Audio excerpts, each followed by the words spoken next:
Hello and welcome to our next video about Arin's Archive. Our last video was about black magic. This video is going to be about raw magic, the second of the two unique casting systems. Raw magic is a unique system of magic that a caster can learn to use either from their chosen subclass or have gotten access to it by being taught by a creature who knows how to use raw magic. You can only cast a specific raw magic spell if the caster of the spell knows the spell that the specific raw magic spell is reverted from. So say you have the spell Magic Missile known, you can cast the raw magic version, which is Magic Arrows. Casting raw magic is unique because when you want to cast a raw magic spell, it does not expend a spell slot, but instead it expends a raw magic slot or a raw magic point. You regain all raw magic slots or points after finishing a long rest. Much like black magic, there is a twist to casting raw magic spells. While not always set out to be a bad effect or a good effect, but every time a caster casts a raw magic spell, then that caster will have to roll a d4, and then roll on the subsequent chart depending on what they rolled on the d4. For each table, the caster will roll a d10 once they know what table they are required to roll on. So just as a quick example, I got my gemstone dice right here. Got my d4 and a d10. I rolled a 4, and I rolled a 9. It's like the second best thing I can get, which would mean that the, never mind. That's actually like the best thing you can get. You recover all expend for all magic slots. Or then I want to do it again. It's a 2 and a 5. So table 2, number 5. Your movement speed is doubled for 1 minute. But the thing is, you can also get bad things because they're all over the place. That's 3 and 7. That one increases the spell's damage dice. But say there's a lot of really good options. There's some that are kind of weird as well, like kind of neutral, like table 2. There's a couple of them that change the spell's damage type to a different damage type. And changing it could be kind of neutral, but depends on what you're fighting. If it gets changed to necrotic, it won't be as good against an undead. Or if it gets changed to psychic damage, it will not be very good against an elder brain. But there's also bad things in there, like table 2 is right here. Table 2, number 4. You lose half your movement speed for 1 minute.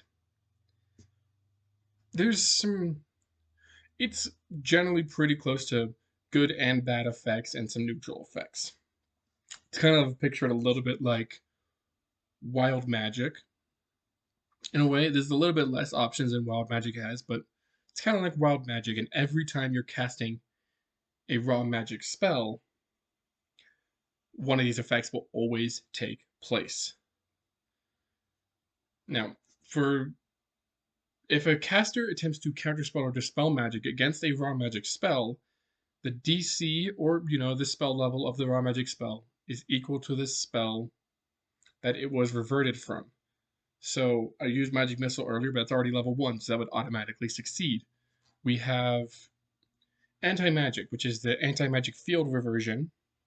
So Anti-Magic Field is an 8th level spell, so if you wanted to cast Anti-Magic and someone would cast Dispel Magic on it, well, the problem with that is that when someone does that, it's as if casting an 8th level spell, so the DC for beating it would be an 18. So it's still pretty balanced in the fact that it's not like you cannot counterspell or dispel one of these spells. It's pretty unique. So I'm going to go over a few different raw magic spells now that are reversions, which is what we're calling them, of already pre-existing spells. The first one we got is called Abjuration, which is a reversion of Mage Armor. It is a casting time of a reaction, range of self, and it only lasts for 1 round. You can cast this spell as a reaction in which you would be taking damage. When you cast this spell, you can reduce the incoming damage by half. In addition, for the duration, your AC is increased by 2. This 1 round really only lasts until the beginning of your next turn. But it is really good, but it's also, remember, you're expending your reaction to do so. Then I already said anti-magic, so let's go with anti-magic here. Anti-magic is an anti-magic field reversion. It is casting time of an action, range of self, but it's a 300-foot cube. The reason it's such a large cube is because the components require 2 rare magic items or 1 very rare magic item, which the spell consumes. This spell lasts for 1 day. Any and all magic within range of this spell is cancelled. Magic items become mundane while in the area, and spells cast within or into the range do not work. And in addition, if an effect says it's magical, also doesn't work within this area. It's very brutal, but it is also a concentration spell, despite the fact that it lasts for a whole day. So if you lose your concentration, that spell's down. But also remember, this is consuming 2 rare or 1 very rare magic item. So it's a very kind of expensive spell. So next we're going to go on to, I want to go on to Burn Balls, which is the Fireball version, the spell that everybody loves. Everyone loves Fireball. So it's a cast time of an action, range of 150 feet, both the same. Material component is different. Material component for Burn Balls is a few small sphere-shaped objects. You can be just like a handful of marbles, of ball bearings, just some small objects. It's an instant spell. You choose 4 points within range. All creatures within a 10-foot radius of each of those points must make a dexterity saving throw. On a fail, taking 4d6 fire damage, taking half as much on a success. The areas of the burn balls cannot overlap with each other, so you can't hit a creature with multiple of them and make them take a full fireball damage. While this is less damage than fireball, this is good. You can make this more spread out because you just choose 4 points within your range of 150 feet. So if you're fighting a bunch of things that are kind of more spread apart, instead of just choosing fireball, you can split it up into burn balls and do 4 smaller ranges, half damage, but you can hit more things. Yet again, my whole entire theme with the raw magic spells is a variation of a previous spell to try to make it a little bit more interesting. In some cases, it is a stronger version. The reversion of Fly is called Celestial Flight, and it gives you a flying speed of 80 feet instead. While it is stronger, remember there's also chances where you can get some bad effects happening on you, or good effects, to be fair. It's all just a kind of part of the process, part of the randomness of it, and trying to do like these spells are stronger than previous ones or different alternations of them. I also just realized I never fully explained the lore. The whole idea with the lore behind these raw magic spells is that these were the much older versions or the primordial versions of the spells we have today. So like how some spells can't be cast anymore because they've been lost to time. There is a few spells in here that were taken from the older editions that had the 10th or the older edition or the older lore that had 10th level spells and were reverted into here to being reversions of 9th level spells. We'll go over 1 or 2 while we're going through this. So the next one we're going to do is going to be, let's do, where is one of my 9th levels? Here it is, Doom, a very powerful one. This is a power word kill reversion. Everyone knows power word kill. You just utter a command word. If the creature has 100 hit points or less, they die. That's a very good 9th level spell, but also very risky. This one is Doom. It's a necromancy reversion, has a casting time of an action, range of 120 feet. It is both verbal and somatic components, so it's not just uttering a word. And the time lasts for 1 minute, but it is a concentration spell. Keep that in mind. You choose a creature within range. That creature becomes doomed. For the duration, if that creature's hit points become lower than 100, then that creature instantly dies. Otherwise, at the end of the 1 minute, not when the spell ends, at the end of the minute, this creature takes 14d6 necrotic damage. If this necrotic damage reduces them below 100 hit points, then the creature dies. So it's a much more powerful version of Power Word Kill, which is already a very good spell. Problem is concentration. And it's not like you can just do it and then end the spell to do that 14d6. No, it has to last for the full minute without you breaking your concentration for that 14d6 to go off. So if you lose your concentration, that is a wasted spell. Okay, next up, we're going to go... Oh, okay, and I have another Power Word Kill reversion. This one's just called Kill. This is a cast name of an action. Range of sight, so a very good range, but also is very kind of determined on situations. Components of verbal, somatic, and material. The material component is weird and really depends on the DM on how this one would work. But the material component is a thing that the target has owned for longer than 1 year or something that is a part of the target. The duration is instant. You choose one creature within your sight. That creature must make a wisdom saving throw. On a failure, the target instantly dies. However, when you cast the spell, the caster cannot cast this spell for another 1d6 days. It's a save or suck spell, which is very common, but this is kind of a hard one to do because this is a 9th level spell, so everything you're fighting is very likely going to have legendary resistances, so you need to wear it down before you can even try doing this. And wisdom is like one of the most common saves in the game, so a lot of things are going to be proficient in wisdom saves. It's the reason I made it wisdom and not charisma. Even though charisma would make sense, that would make this spell way too broken. Wisdom is very commonly proficient in.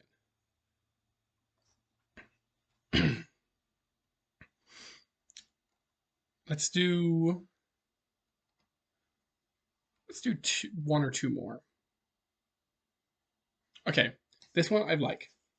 Stop. It's the time stop reversion, because time stop, while being a 9th level spell, it just kind of sucks. Because you can't, there's so many restrictions. You can't deal damage to anyone while that's happening. You can't move away a certain distance. It's concentration, so you can't cast another no, it's not concentration. My bad. It's only a few things you can do. There's not too much that you can do. A good way to do it is casting this really early on in the combat and setting up a bunch of spells on yourself. Problem is, a lot of spells are concentration. That's where I was going with it. A lot of spells are concentration. And so there's only so many spells you can set up on yourself without having problems. So this one is Stop, a different kind. It is an enchantment spell, cast in time of an action, range of 120 feet. You choose one creature within range.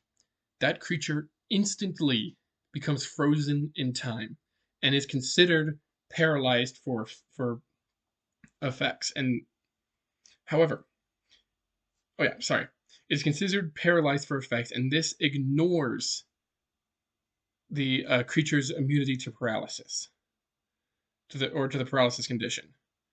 This spell ends either when the caster chooses it to end, casts this spell again, or if the targeted creature takes damage. So it's really good just like wait there for a minute while everyone prepares instead of just you going like, okay, I'm gonna stop time and buff myself up. You can stop the target if you're fighting only one creature and let everyone get a chance to buff up and get ready for a fight and then go. DMs might really hate this spell because there's no save, it just happens. Okay, next we're going to go with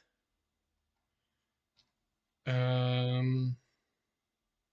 want to go with the high ones. I thought I had more high ones in this.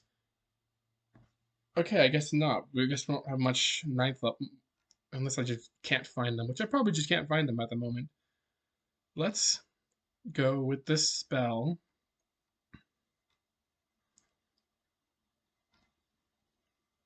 World Tree, because it's fun, because this was a spell that previously existed, but I didn't. Yeah, okay, World Tree. This was a previous 10th level spell, but I couldn't find a spell that made sense at 9th level to work with how World Tree works. So I made it Plane Shift. The Plane Shift reversion, which is fun. World Tree is, Yggdrasil, the World Tree. It's big and conveys the entirety of all the planes and everything. This spell is casting time of a day. There's a range of 60 feet and is verbal, somatic, and material. The material is a seed and dirt, rock, or other natural parts from any number of planes, all of which is consumed in the tree's growth. And the duration is instantaneous. You plant a seed into a ground fertilized with pieces of at least one different plane of existence. The caster must have traveled to and deposited a natural part of any given plane for the world tree to form a connection with. This spell can also work if you use ground from another timeline. So instead of just using things from different planes, you can also use things from different timelines, because this book is a little bit about things from the multiverse, and another book we're planning to do later, which is going to be our campaign setting, is going to be a lot more about the multiverse. Anyway, multiverse is complicated. Over the spell's casting, the seed germinates and grows rapidly from the ground. The tree grows as high as 30 feet, and once the spell is finished, any creature can willingly touch any part of the tree and transport itself to one of the planes connected. If a creature takes with them a leaf from the tree and burns it, once transported, the world tree calls them back to where it is planted. Every 1,000 years, one plane at random is disconnected from the world tree until all of them have been severed and the tree slowly withers and dies. So that part about taking a leaf with you. Essentially, it's a quick way to get back to the tree, even if you're not near it, even if you're not near where it left you out on the other side. So you can just take a leaf with you. So say your whole party is losing a fight on the other side, you can just quickly produce flame cantrip and burn the leaf, and you go back. So it is pretty good. It's a good different alternate version of plane shift, which also works to travel to other timelines. Yet again, the multiverse. Very complicated to even explain, and I'm not even going to attempt to. A lot of people already know a lot of things about it, and it's complex, or at least they have theories about it, because it's not proven. And I as one do not really believe that it kind of exists, but it's a popular thing in media, especially right now because of all the stuff happening with Marvel. But I just don't personally believe it. But I still thought I like the idea of it. I just don't think that is actually true in the real world. But I like the idea of it. It makes it fun. It makes things interesting, especially when going with D&D, because when your character suddenly meets another version of your character, that gets really weird. It's really weird, and that's happened a lot, a lot in our campaign. Oh my gosh. It's kind of like the main theme of our campaign. All right, that's pretty much going to do it for Wild Magic. There's a bunch more spells. I'm just deciding not to go through all of them because there's a lot, but it is pretty interesting. And it's pretty unique. Like I said, these spells are meant to be stronger versions of the spell they were cast from, or a alternate version of them if you want to twist up how a battle or how your normal spellcasting would work. Because, like I said in the Black Magic video, not all creatures really know how raw magic and black magic work.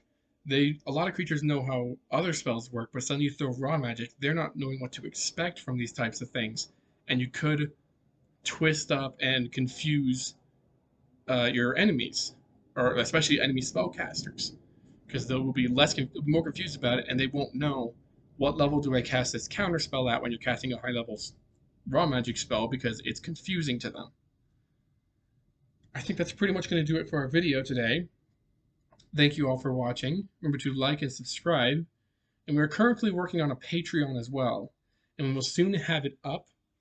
And once it's up, I will start asking in videos to go and support the Patreon to support this project so we can get more art, because right now art is kind of our problem. It's expensive. I want a lot more art in the book, but really we only have art for the races, which is unfortunate, but that is kind of one of the last things we're working on, is getting this art in, and then we can get to the final stages of editing.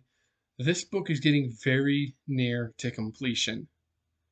I am really satisfied with where it's getting, and I'm honestly surprised I got this far, because when I started, I thought it was a big achievement to get over 150 pages, and currently where I'm at is 518 pages.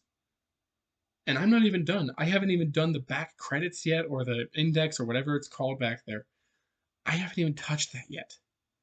And there's still so many other pieces of art I gotta do. I gotta add a few more pages to the front for the different credits of the artist of doing certain parts, of showing the art in beautiful places for the front and back cover, which the front and back cover are complete, so we can be happy about that.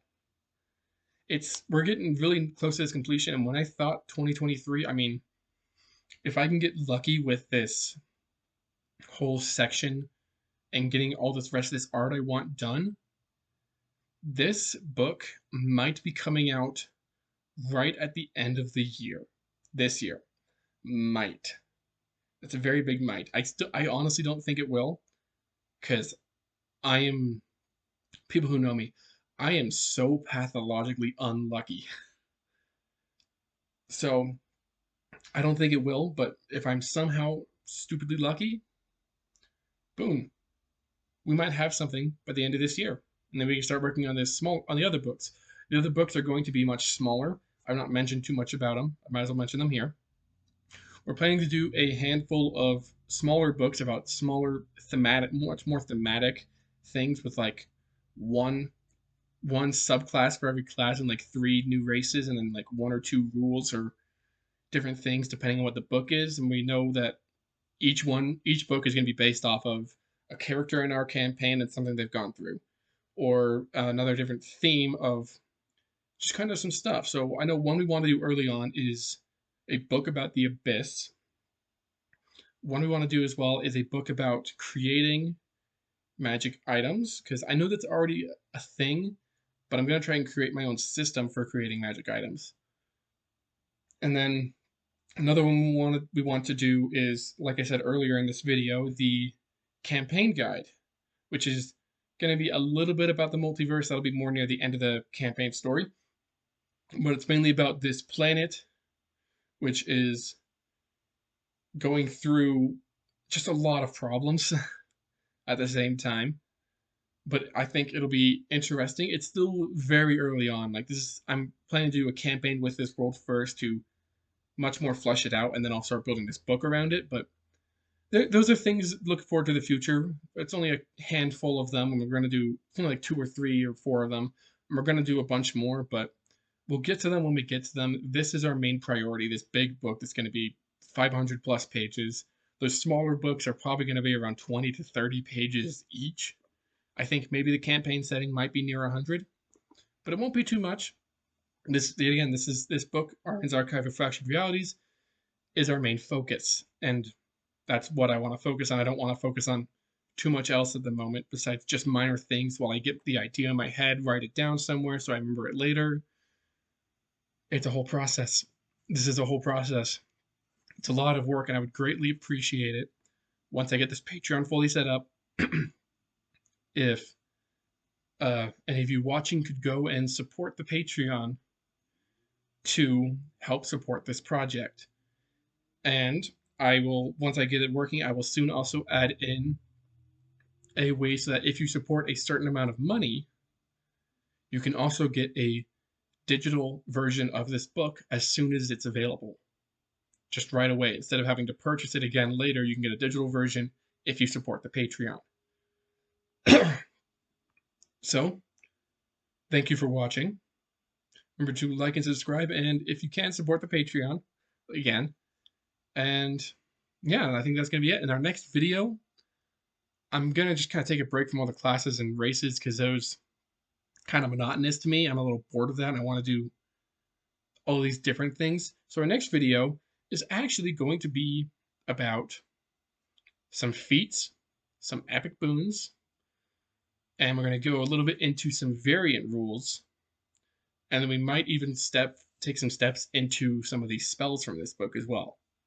Thank you for watching.